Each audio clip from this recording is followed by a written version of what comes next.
Greetings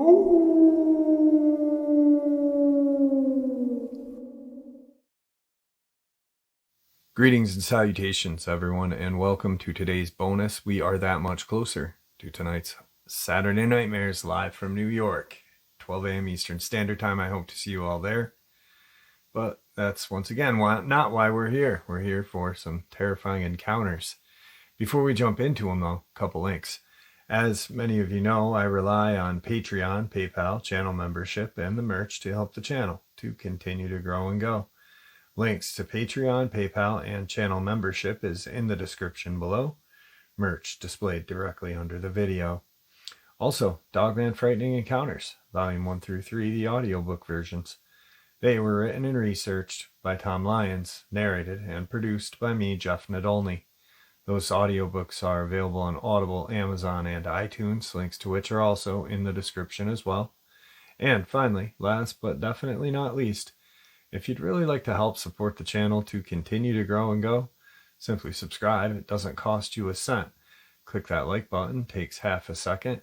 If you don't want to miss out on any of the informative uploads I put out daily, click that bell icon, and folks, please leave a comment. Why? Well, because all these things really do help the channel to continue to grow and go, and folks, they do matter. Now, everyone, I have taken far too much of your time. Let's jump in to today's bonus, shall we? Tonight's first terrifying experience. I've been sitting on this for many years now. My aunt has owned a large piece of land, over 100 acres, in northwest Connecticut for many years now. Her property is located in a state park that is mostly uninhabited and only frequented by backpackers. Her land is well off any main roads, and we have to drive through a lot of forest to reach her home.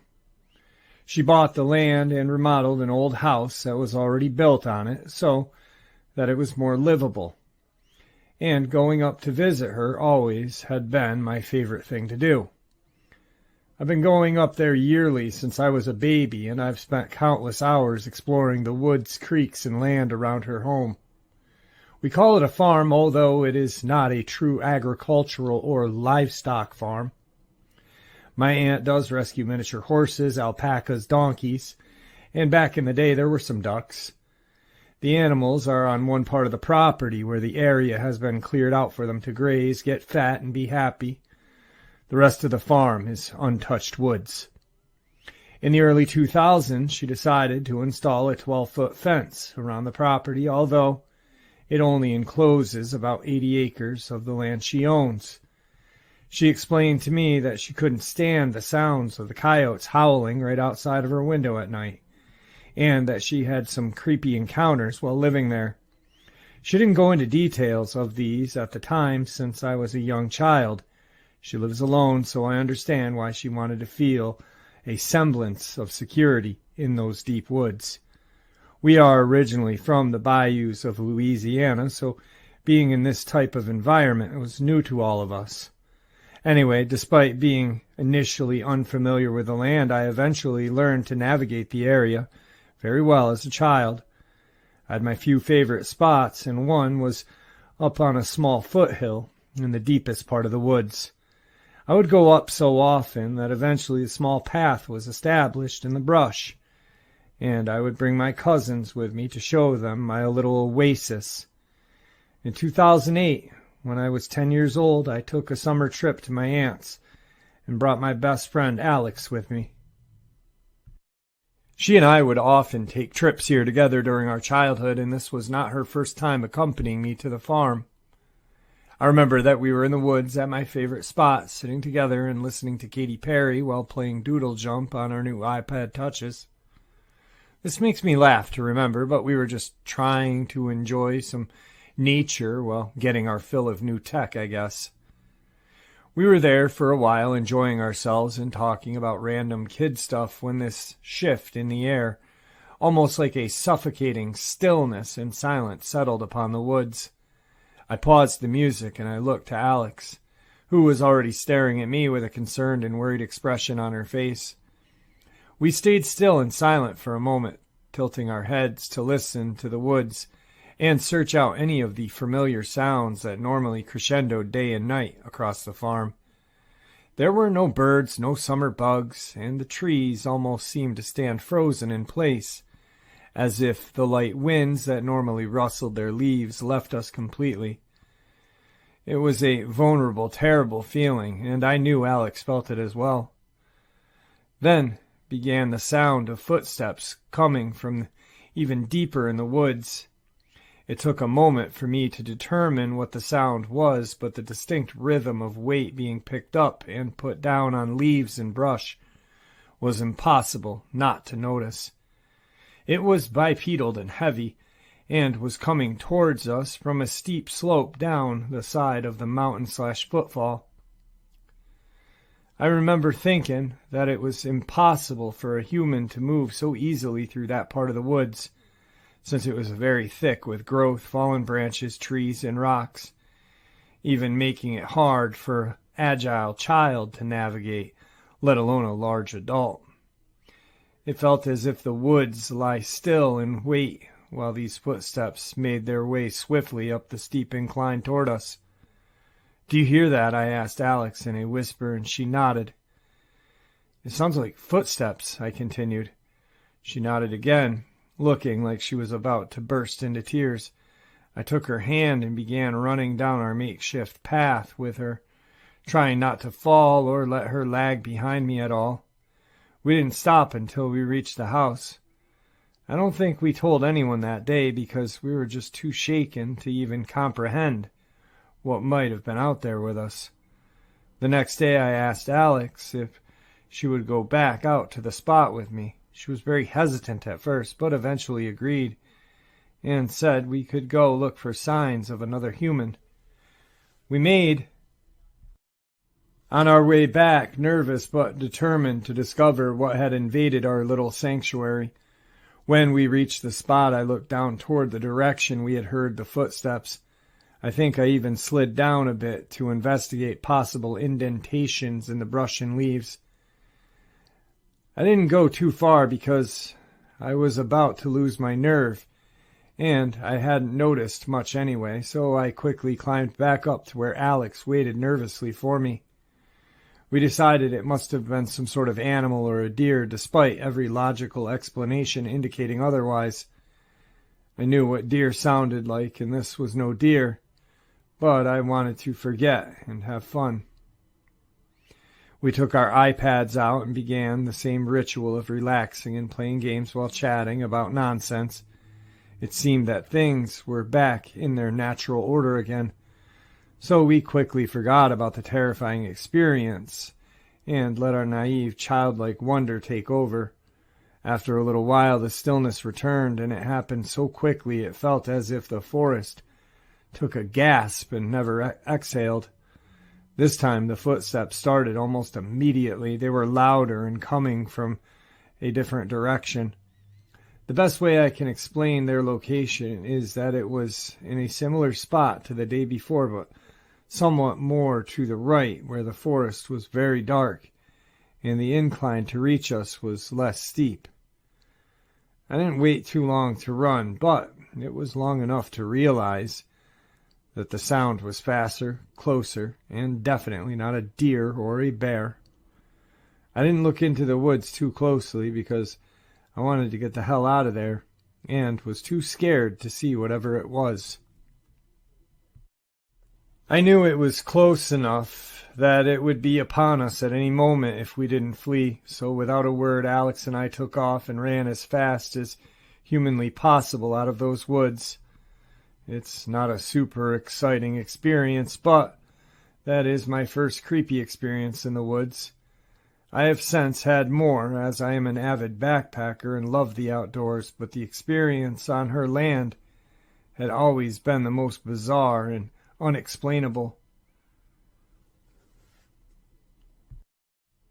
A little more info on the experience. The area we were at was pretty far away from the main house and any other civilization. We asked my aunt if there were any men on the property, and she said no. There were not. She Also confirmed that the gates were in working order, although it wouldn't be hard for a bear to breach them or for a fox to dig underneath them. Tonight's second encounter. I had a very strange experience in Congaree National Park outside of Columbia, South Carolina last winter. I lived in Columbia, South Carolina, and frequented Congaree National Park, so I'm familiar with the area. I often would jump the fence and walk the boardwalk at night, as it's super peaceful to walk the swamp and hear all of the wildlife. They never have a ranger or a guard posted up after hours, so I was always alone.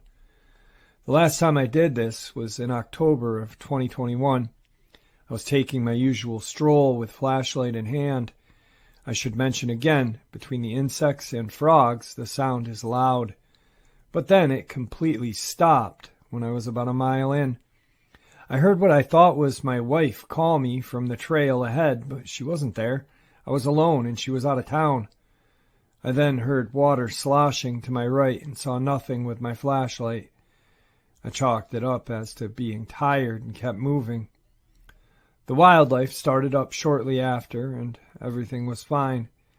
Maybe 15 minutes later, I noticed it got eerily quiet again, and heard swamp water sloshing to my left, but this time it was more deliberate, like someone or something walking. I was in a thick portion of cypress, and I couldn't see more than 20 feet in front of me. And then I heard my wife's voice again. Again, she was not with me. She's out of town, certainly not moving through the swamp at 1 a.m. I saw what looked like a human silhouette for a split second, but it was off. Very skinny, pale, and taller than me at 6 feet. I noped it out of there and ran the almost 2 miles back to my truck and didn't slow down until I heard the wildlife again. Like I said, this is a boardwalk that's in a swamp in the boonies. Nobody is walking around in the water at night without a light. And I don't know of any animal that big that walks bipedal patterns. And I've spent my life outdoors. I feel I should add that I wasn't high or sleep deprived. I just like the woods at night. I was so freaked by this. I felt I had to share this. Also, there is no way some meth head was stumbling through the swamp miles from civilization. That sounded like my wife. But then again, it's also South Carolina. Tonight's third encounter. In December of 2016, darkness came early to the woods of my home county, Kent. Mud splashed up my car as I assaulted the camber of a sordid country lane. The leaves on the ground had turned from pretty to pulp. The trees were bare and white. Familiar taste of poison was on the radio, and there was a perpetual tap of rainwater on the roof. In the back were 2 paranormal investigators, my lovely heathen girlfriend, I'm Catholic, but where I am meant to find a tiny bitty cryptid hunter goth at Mass, and her security guard friend who come on hunts with us and thinks it's cool. The air felt pregnant with anticipation as we pulled up in a lay-by. Let me explain, a few months earlier we had been driving through the same woods when there was still light in the evening, and that same girlfriend had seen something pale, humanoid and white moving through the trees. I didn't think much of it because I've been a paranormal investigator for 7 years, since the age of 18, and pale white humanoids are just a thing that can be found in the woods. Flip forward to that month, and we sighted an abandoned car on the edge of the woodland, a blue 2001 Rover. I ran its make, model, and number plate on the Vehicle Inquiry Service, taxed. I checked local crime records and Facebook posts, not stolen. Apart from scratches and bumps, there was no damage to the chassis or paintwork. Then not long after, I was driving through again. The woods are quite close to my house, and turned down a steep 24% gradient single-track road with few passing places. A half-ton stump of oak blocked the roadway halfway down. It had been pulled out of the ground. There was still earth on it, and there was no room for a tractor or a digger up there. Lorries haven't gotten a chance, so the hunting's on. That night, we had done the usual spiritual protection measures and carried big sticks and offloaded into the lay-by near a path that led into the woods. We pounded up a narrow defile after the introductory field, which opened to the lee of the main wooded overlooking a cleared valley, and then walked through. There were no problems at this point. We had heads on a swivel, sticks ready, and aside from the hooting of an owl and the occasional rustling, there was no sign of any creature awake. We filtered through a narrow single-file section of tightly packed trees, came to another field. We reached the path that led out onto the road, miles from our entry point.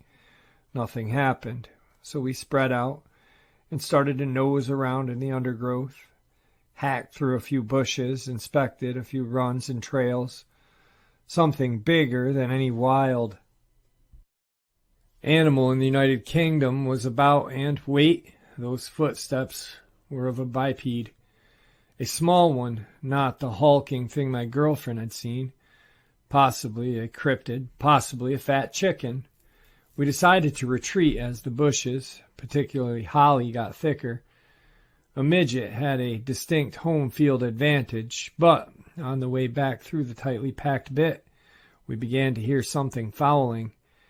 It didn't seem to come closer than the entrance. Then we heard movement off to the side, a jittery, uncertain sort of clack that didn't build up or slow down. It started, then stopped. Energetic, then not. The owl's hooting began to coincide with it, which slowly turned the owl from, just an owl, to a near constant presence in our minds.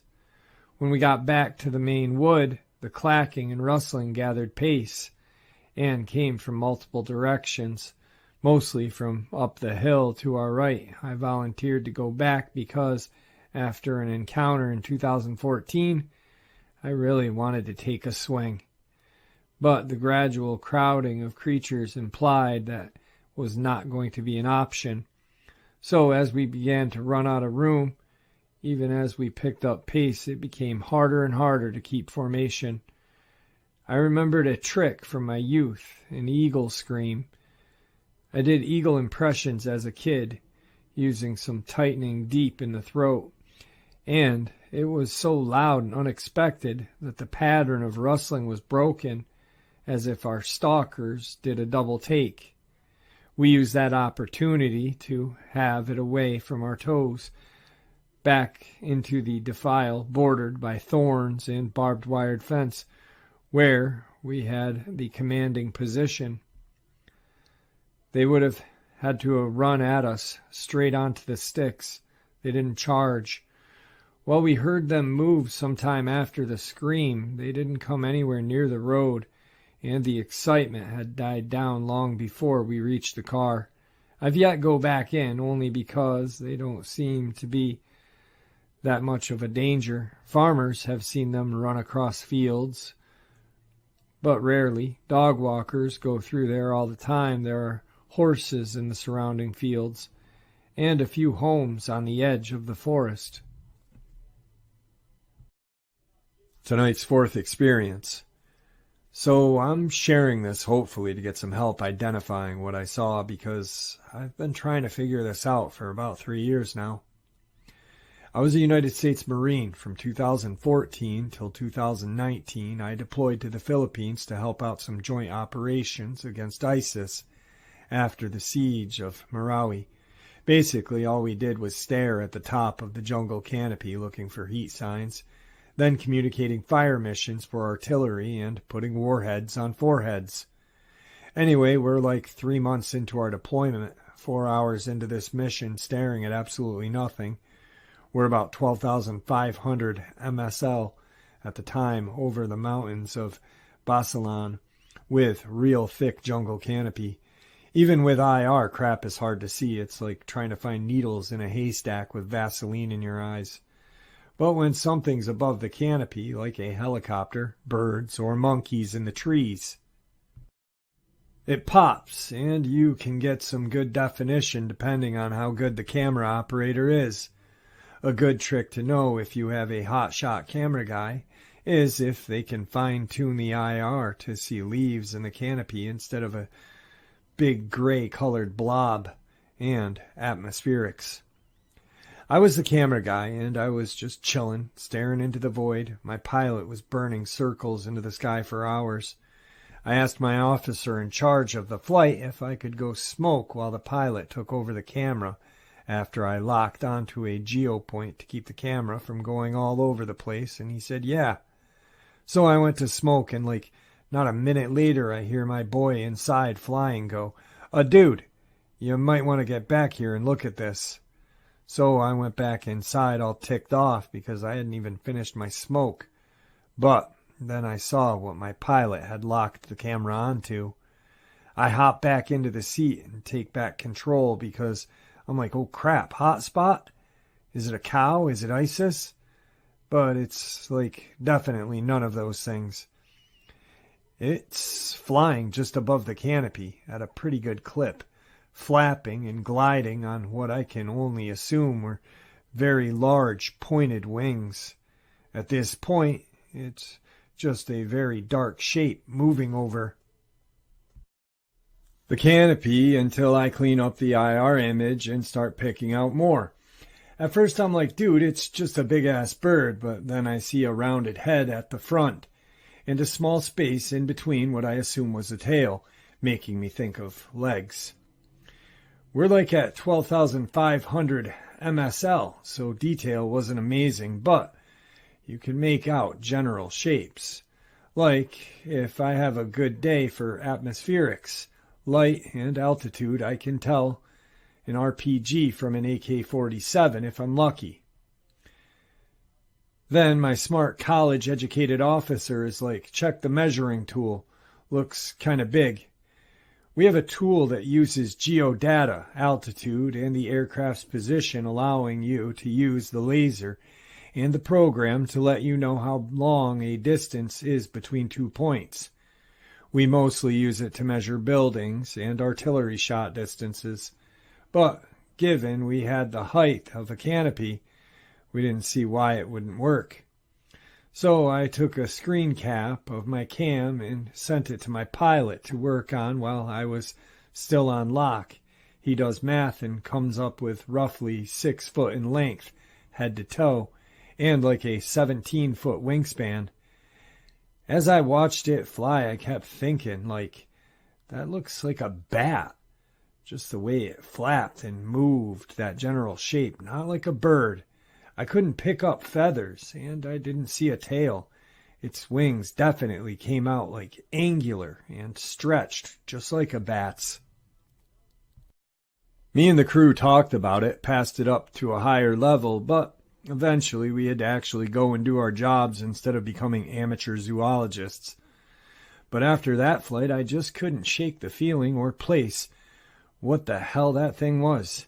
Fun fact, the tree right next to our smoke pit is absolutely filled with fruit bats, and it glows in the IR.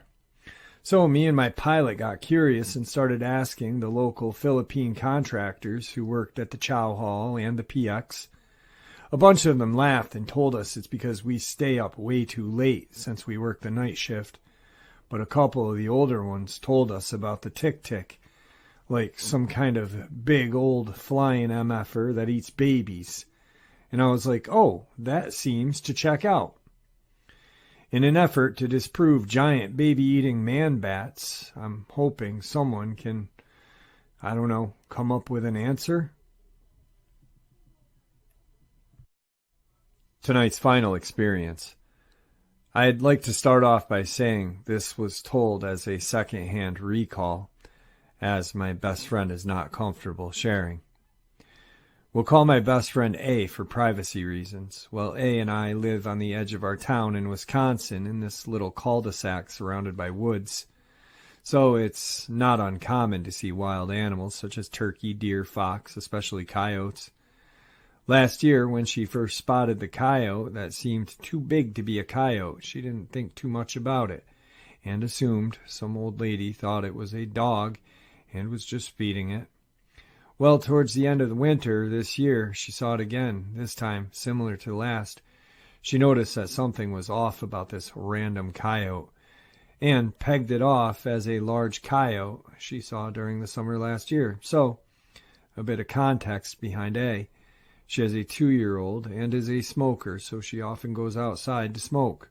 Most times she's alone. About a week ago or so, A was outside smoking while her mom was watching the toddler. When she heard this clicking sound, similar to how one would summon a cat or a dog.